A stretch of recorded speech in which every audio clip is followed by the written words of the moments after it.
Oi, eu sou o professor Rogério, nós vamos dar continuidade aqui à nossa aula da semana passada. A aula da semana passada nós estávamos trabalhando a questão de quando que surge, ou como o ser humano ele começa a realizar atos, né, atos violentos, atos, né, voltados ao terrorismo, e como que esse terrorismo, né, ele vai ser usado como uma forma de resistência, né, resistência política contra os opressores daquele grupo que está cometendo aquele ato, né, violento. Então nós não podemos compactuar com alguns tipos de discursos que, né, afirmam que os assim, atentados terroristas eles são meros atos de violência sem nenhuma causa. Bem, então, partindo dessa visão, então nós temos que buscar compreender o que leva essas pessoas a esse tipo de atos, né? Porque não é apenas você usar de violência para impor as suas ideias. E um desses marcos, né, um desses pontos mais importantes dentro da história, né, dentro da história contemporânea, tem a ver com os atos, né? Então, quais seriam as motivações para o ataque terrorista de 2001, né, nos Estados Unidos? Né? Então, as Torres Gêmeas, o Pentágono. Então, foi um ato, né, que, né, paralisou o mundo, e esses atos vão ter reflexos, né, que vão durar anos na cultura ocidental, e se não for um erro, né, você pode também considerar como, né, atos que vão gerar, né, vão gerar consequências que vão durar durante anos no mundo, né? Então, a primeira coisa que nós devemos, né, trabalhar, então, voltando àquela questão da hegemonia, aquela questão da produção de conhecimento, então, a hegemonia, né, imposta por algumas nações provocou atos violentos, né, de violência contra as representatividades de fora de seus domínios. Então, assim ocorreu na segunda metade do século XX, atentados, né, em locais estratégicos e potenciais que ignoram, né, o apelo das demandas de algumas sociedades. Então, aquela questão da hegemonia que nós já discutimos há 2 aulas atrás. Então, hegemonia é quando um país ou um povo ele vai impor ao outro os valores sociais e seus valores culturais. Então, ele vai impor, ele vai usar da sua força militar, muitas vezes, para impor a sua vontade. Bem, então, o final da Segunda Guerra Mundial ocorreu, né, ele encerrou a longa diáspora hebraica. Ah, como assim a longa diáspora? Né? Nós falamos sobre isso o ano passado, né, na aula de história, e nós devemos levar em consideração que aonde nós temos hoje o Estado judaico, que é Israel, era uma província romana, né? Então, os romanos eles dominaram a região de Israel, e por volta, né, do século I depois de Cristo, houve a grande diáspora, que é o seguinte: os judeus eles se revoltaram contra os romanos, e os romanos expulsaram os judeus da Terra Santa. Então, expulsou os judeus ali da região do Vale do Rio Jordão, de Jerusalém, e isso foi considerado, né, a grande diáspora, que foi quando os judeus eles se espalharam pelo mundo até então ali conhecido, no caso, Europa, Norte da África, Oriente Médio, mas os romanos eles expulsaram esses povos ali. E por uma outra questão aí importante, né, então os árabes eles vão controlar, eles vão tomar conta daquela região, né, e isso até o século XX. Então os árabes, né, os árabes de uma parcela muçulmana, porque nós devemos pensar também da seguinte forma: nem todo árabe é muçulmano, e nem todo muçulmano é árabe, né? Então, nós temos que ter muito cuidado sobre esse aspecto de massificação, né? Quando nós massificamos, nós ignoramos algumas particularidades importantes de cada grupo, né? Então, a gente falamos sobre o início, né, da sociedade islâmica no ano passado, na aula de história, né, que foi nada mais, nada menos do que que Maomé, que ele foi expulso, né, da cidade de Meca, né? E quando ele retorna à cidade de Meca, ele ele promove essa revolução religiosa, porque segundo a tradição islâmica, né, o Maomé ele recebe a visita do anjo Gabriel, né, que diz que ele tinha que retornar para Meca e promover essa revolução. Então, qual a diferença aí?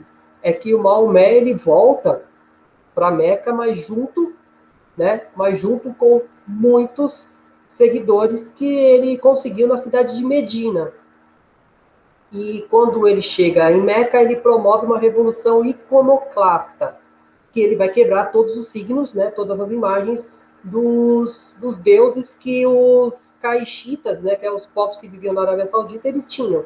Então, eles vão quebrar cada estátua dessa. Tanto é que ele ganha um movimento, né, ganha o nome de movimento iconoclasta, que é quando você quebra esses ícones. Né? Então, uma coisa importante. Então, a região de Israel era uma colônia britânica. Então, no final da Segunda Guerra Mundial, os ingleses eles vão promover um retorno dos judeus que estavam espalhados pelo mundo para a região de Israel. Só que qual é o maior problema? Vocês podem estar pensando, mas isso não foi bom? Foi. Para os judeus foi super positivo. Mas e para os povos que viviam na região ali de Israel? O que fazer com essas pessoas? Né? Então, o que fazer? Então, nós temos que entender que houve faltas de políticas, né, para a criação do Estado Islâmico, de um Estado muçulmano ali naquela região. Então, isso vai causar, né, então isso vai ser causado porque o Israel vai se tornar um forte aliado dos Estados Unidos durante a Guerra Fria. Então, nesse sentido, né, manter os interesses israelenses na região e os interesses americanos na região foi extremamente importante para que, né, políticas para se criar um Estado muçulmano ali na região não fosse promovido e não fosse levado mais à frente. Então, isso vai gerar descontentamento da população islâmica. Então, essa população islâmica ela vai ficar descontente com aquela situação, e isso vai gerar muitos conflitos ideológicos, e começando com conflitos diplomáticos na ONU, e isso vai levar a outros efeitos. Bem, então, uma outra coisa importante é que sempre chegamos assim, aos noticiários. Vem a famosa faixa de Gaza. Né? Então, faixa de Gaza, né? Então, foi criada, né, para ser uma área neutra, só que de predominância islâmica, né, separando Israel e o nordeste da Península do Sinai. Então, como está aí colocado no mapa aí na apresentação que vocês estão vendo. Então, buscando trazer paz entre essas nações. Lembrando, né, também, que é um ponto muito importante, que quando Israel se consolida como nação, Israel ele vai se tornar um país imperialista ali naquela região. Então ele vai buscar aumentar os seus domínios na região ali do Golfo, assim, ali na região do Oriente Médio. Então eles vão ampliar o seu território. Então eles vão buscar também, né, interferir nas políticas daquela região. Então eles vão entrar em guerra com o Egito, né, a famosa Guerra dos 6 Dias, né, que aconteceu em 1967. Então, isso vai ser uma forma, né, de Israel anexar a região da faixa de Gaza. Né? E além de um ato, né, que pode ser considerado como um ato de guerra, os israelenses vão colocar colonos dentro dessa região que era de predominância islâmica. Então, é um ato de violência. Só que isso foi ignorado pela ONU. Né? Então, a ONU ela vai começar a ver essas ações e isso vai ser ignorado pela ONU. Bem, então, esse acontecimento vai levar, né, entre as duas guerras, né, então, vai levar entre as duas populações, né, a guerra, e vai provocar vários atentados, né, entre alvos israelitas que revidavam, que retaliavam esses atos, né, dentro dos países de maioria muçulmana, de maioria islâmica na região. Então, um momento de muita tensão, né, começa ali entre a década de 60 e que vai se prorrogar até os dias de hoje. Não é estranho, né, a gente abrir um jornal de manhã e ver que houve algum ato terrorista, algum ato de violência, ou do lado de Israel, ou do lado assim, dos povos que tentam buscar sua autonomia ali na região. Aí vocês podem estar se perguntando assim para mim, professor, mas violência não é algo negativo? É, mas muitas vezes é a única forma que as pessoas elas conseguem ter para expor a violência que elas estão sofrendo. Né? Também nós temos que levar em consideração esses dois lados. Por quê? Porque quando nós trabalhamos uma visão de história, o historiador, o filósofo, o cientista político, ele não pode ter no seu discurso, né? Ele não pode, isso é algo que é uma regra, ele não pode ter caráter de valor. Então eu não posso apoiar um lado e dizer que o outro está errado. Eu tenho que fazer com que o que aconteceu seja colocado. Então, se nós formos fazer um julgamento de caráter ou um julgamento de valores, com certeza nós deveríamos apoiar algumas iniciativas islâmicas. Por quê? Se criou o Estado de Israel na região, só que não foi criado o Estado Islâmico, levando em consideração que a maior disputa entre eles hoje é para ver quem vai ficar com a cidade de Jerusalém, né? Jerusalém é uma cidade muito importante para as três maiores religiões monoteístas ocidental. Então, ela é importante para o judaísmo, ela é importante para o cristianismo e ela é importante também para o islamismo. Então, qual é o maior problema hoje ali na região? A formação do Estado Islâmico hoje na região, a maior disputa é ver quem vai ficar com a cidade de Jerusalém como sua capital. Né? Levando em consideração que a capital de Israel não é Jerusalém, né? Como muitos podem errar. A capital de Israel é Tel Aviv, né? Então, mas fica essas confusões. Tanto é que um dos maiores embates no governo Trump, no início do governo Trump, foi a transferência da embaixada americana, né, de Tel Aviv para Jerusalém, gerando um conflito que eu considero, no mínimo, assim, desnecessário. Então, bem, então é impossível falar dos atentados de 2001 sem falar da fundação assim, sem citar a Al-Qaeda, né, o que muitos chamam de Al-Qaeda. Bem, então nós temos que pensar o surgimento da Al-Qaeda. Então, como esse grupo terrorista ele surge? Bem, então, durante a década de 1980, houve uma guerra, né, entre Rússia e Afeganistão, União Soviética e o Afegão, né, ganha o nome de Guerra Russa-Afegã, que é considerada como o Vietnã russo. Né? Então, a União Soviética ela vai tentar impor os seus interesses ali na região do Afeganistão, ela vai conseguir, só que vão ter pequenos grupos islâmicos radicais que vão atacar o exército soviético. Né? E essa guerra, ela vai ter muita importância política na década de 90, principalmente porque a União Soviética, quando ela perde a guerra contra os afegãos, contra grupos terroristas apoiados pelos Estados Unidos, então os Estados Unidos ele vai financiar esses grupos guerrilheiros no Afeganistão, e não foi só os Estados Unidos, foi toda a OTAN, que é a Força do Atlântico Norte. Né? Então, nós temos que levar em consideração isso. Então, os soviéticos, os russos, vão se retirar do Afeganistão derrotados. Isso vai ser algo que vai levar, né, que vai causar, vai ser um dos motivos que vai levar à crise econômica, que vai colocar o fim à União Soviética. E isso vai surgir também um grande líder, no caso, o Osama Bin Laden. Bem, então vamos aos poucos. Bem, então nós temos também que pensar na década de 90, as coisas vão mudar né, elas vão se subverter, elas vão mudar de visão, né? Então, os Estados Unidos, ele vai lutar contra o Iraque. O Iraque, nos últimos anos, nos últimos dias de 1989, o Iraque vai invadir um país ao sul, né, ali próximo do Golfo Pérsico, um país chamado Kuwait, né, para controlar as reservas de petróleo. Então, petróleo, né, então é a maior fonte energética do mundo até os dias de hoje. Então, nesse sentido, os Estados Unidos ele vai apoiar o Kuwait, que era um aliado americano ali na região, contra o Saddam Hussein. Só que nós temos que levar em consideração também alguns pontos, né, que vai fugir um pouquinho do controle, né, dos Estados Unidos.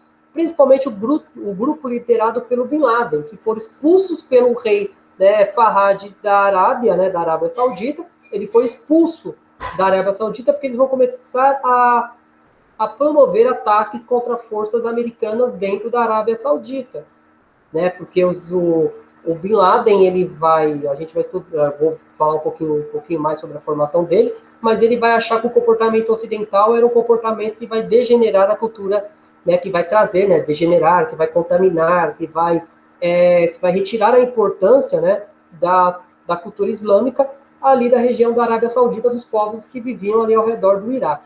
Então, a presença americana para o Bin Laden era algo prejudicial à sua cultura. Então, nesse sentido, né, então o príncipe vai expulsar todo esse grupo ali da Arábia Saudita, né, principalmente o Bin Laden, e ele vai passar pelo Egito, né, e ele vai ser expulso do Egito, e ele vai se concentrar no Sudão. Quando ele chega no Sudão, então o governo local ele era muito simpatizante às causas do Bin Laden. Então isso vai fazer com que ele consiga se organizar e formar o que nós chamamos de Al-Qaeda, né, que luta pelas causas islâmicas contra a hegemonia israelita e dos seus aliados no Oriente Médio. Bem, então isso já dá mais ou menos para a gente ter uma noção de como é que isso começa. Então começa lá na década de 80, o Al-Qaeda, que foi financiada pelos Estados Unidos, né, e isso vai chegar até os dias de hoje. Tanto é que a Al-Qaeda, mesmo depois da morte do Bin Laden, ela ainda continua ativa. Bem, então falar um pouquinho aqui, né, do Usama bin Mohammed bin Aad bin Laden. Né, bin Laden. Então, ele nasceu numa família rica árabe, né, que é algo muito importante. O Bin Laden, ele é o filho mais novo, né, de 10. Então, o pai dele teve 10 filhos. E uma tradição islâmica, que é o poligamismo, né? Então, ele é filho de uma esposa do pai, uma esposa não tão preferida do pai. E ele era considerado o patinho feio da família. Então, ele era uma pessoa que estava à margem dessa família. Então, houve, né, a morte do pai dele na década de 70, e ele foi para o Líbano, né, fazer faculdade, né, de engenharia civil. Né? Então, ele se formou em engenharia civil e ele vai participar da guerra civil que estava acontecendo ali. E ele foi obrigado a retornar para a Arábia Saudita. Né? Ele voltou, mas quando ele voltou, ele já era formado em engenharia. Bem, até aí já deu para entender mais ou menos que o Bin Laden ele não era qualquer, assim, uma pessoa que não tinha embasamento, não tinha conhecimento daquilo que ele estava lutando. Bem, então na faculdade ele teve contato com grupos islâmicos extremistas, né? Então grupos radicais, porque quando a gente fala radical, não é um grupo que comete atos violentos à toa, ele vai buscar as tradições, as raízes do que o islamismo pregava. Então, e ele vai lutar contra a dominação soviética no Afeganistão, recebendo o apoio da OTAN e da China. Ah, professor, mas a China não é comunista? A China pode ter alguns aspectos comunistas. Né? Lá na década de 80, a China ela foi uma das opositoras da União Soviética. É uma das coisas que nós devemos levar em consideração também. É que, assim, existem vários modelos de socialismo. Então, não apenas o socialismo soviético, mas várias outras vertentes de socialismo. Então, e isso, né, vai causar a libertação islâmica da influência soviética, que os muçulmanos também consideravam uma influência negativa, e isso vai promover a queda da União Soviética. Bem, então a Guerra do Golfo, né, que é aquilo que a gente já falou, né, vai levar o Bin Laden a romper com a aliança com os Estados Unidos, iniciando no Sudão o recrutamento e a formação da Al-Qaeda, iniciando diversos ataques, né, que ele considerava a degeneração dos ideais islâmicos. Bem, então esse é o nosso personagem aí que vai ser tão discutido e tão emblemático nesse período aí dos primeiros anos do século XXI, né? Então, o 11 de setembro. Então, o 11 de setembro, então os fatos ocorridos naquela manhã do dia 11 de setembro modificou profundamente a segurança mundial, pois os ataques à maior nação do mundo causou profundas transformações na história humana. Então, muito se fala dessa data emblemática, 11 de setembro, mas nós temos que voltar lá atrás, aquilo que nós estamos falando aqui, né? Então, tem todos esses contextos, né, de hegemonia ocidental no Oriente Médio, nós temos a questão aí né, de pessoas, né, de grupos extremistas, né, grupos que vão buscar, né, da violência como uma forma de manifestação dos seus ideais e por aí vai. Bem, só que nós temos que levar um outro ponto importante, que em 92 houve um atentado à bomba também no World Trade Center, que foi uma bomba que foi explodida no seu subsolo, no seu estacionamento. Então isso também foi um atentado ligado ao grupo de Bin Laden, né? Então foi ligado à Al-Qaeda. Então assim a pressão estadunidense ao governo saudita provocou a retirada da cidadania do Bin Laden, e isso vai só acirrando as questões, né? Vai só acirrando esses movimentos contra, né, o mundo ocidental no Oriente Médio. Bem, aí, quando nós falamos em grupo, então o grupo, dentro desse contexto todo, foi uma ação muito bem orquestrada, né? Então, na manhã do dia 11 de setembro, né, foram sequestrados 4 aviões, né, 4 aviões. Um foi, né, foi direcionado ao Pentágono, que é o centro de comando do militar dos Estados Unidos. Então, foi um movimento muito bem orquestrado por eles. Bem, então, eles atacaram o Pentágono e depois atearam, né, né, 2 aviões nas 2 torres, né, do World Trade Center. Então, o porquê disso? Também nós temos que pensar uma coisa que aconteceu anos antes. Tem um filme americano chamado Nova York Sitiada. Esse filme, ele retrata possíveis atentados às 2 torres, né, que foi o símbolo, né, desses atentados. E esse filme, ele conta a história de um terrorista, mas não um terrorista islâmico, mas um terrorista propriamente americano. E esse filme, uma das imagens mais emblemáticas desse filme é no final, que quando o terrorista ele é preso, ele sai do prédio, né, dentro de um helicóptero, e ele diz que ainda iria ver essas 2 torres no chão. Então é uma mensagem subliminar, algumas coisas. Quem trabalha com teoria da conspiração sabe muito bem. No material didático, eu coloquei para vocês assistirem um documentário chamado Fahrenheit 11 de setembro, que é um documentário que conta os desdobramentos desse ataque. Então, o que acontece depois? Né? O que vai ser feito depois dos ataques do 11 de setembro? Lógico, é um documentário extremamente, né, voltado a criticar o governo do George W. Bush, né, o Bush filho. Então, ele vai ter, né, um teor muito crítico ao governo do Bush, mas nós temos que observar, né, esse ataque terrorista também como uma forma que os Estados Unidos encontrou para aumentar a sua influência ali no Oriente Médio, que a gente vai ver na próxima aula, mas é bom a gente se focar nisso. Bem, então muitas teorias vão surgindo durante o ano com os ataques realizados, né, que foram iniciados em várias nações estadunidenses no Oriente Médio, além de elevar os alertas, né, das políticas hegemônicas impostas pelas grandes potências mundiais. Então, qual é o problema disso? Não serviu para nada, né? Porque essas políticas hegemônicas ainda são seguidas pelos países, pelas grandes potências mundiais até os dias de hoje. Se nós formos levar em consideração, né, essas guerras civis que estão acontecendo, principalmente na Síria e nos países ali próximo da Europa, que geram uma quantidade muito grande, né, de refugiados. Então, isso também é uma forma né, de se trabalhar a hegemonia ocidental ali no Oriente. Então, e isso a gente termina a nossa aula de hoje. Né, agradeço muito a nossa participação aqui. Então, a gente finalizar aqui, agradeço muito a todos pela paciência, por tudo, né, porque é um tema muito controverso, é um tema que ele levanta várias possibilidades. Eu selecionei esses fatos, que são fatos históricos, né, voltando a esses fatos, né, então nós temos que justificar como é que isso aconteceu. Né? Então, são fatos que podem ter outras abordagens, mas nós temos que estudar a história de uma forma neutra. Então, lógico, né? Parece que sempre nós estudamos os acontecimentos que, né, que contribuem para as mudanças da nossa vida de uma forma um pouco maniqueísta, ou é bom ou é mal, né? Ou você está do lado do bem ou você está do lado do mal. Então, nós temos que romper com essas ideias. Bem, gente, então, dúvidas, eu estou disponível nas redes sociais, né? Facebook e WhatsApp. Então, precisando, é só me procurar. Então, até a próxima e a gente vamos nos conversando.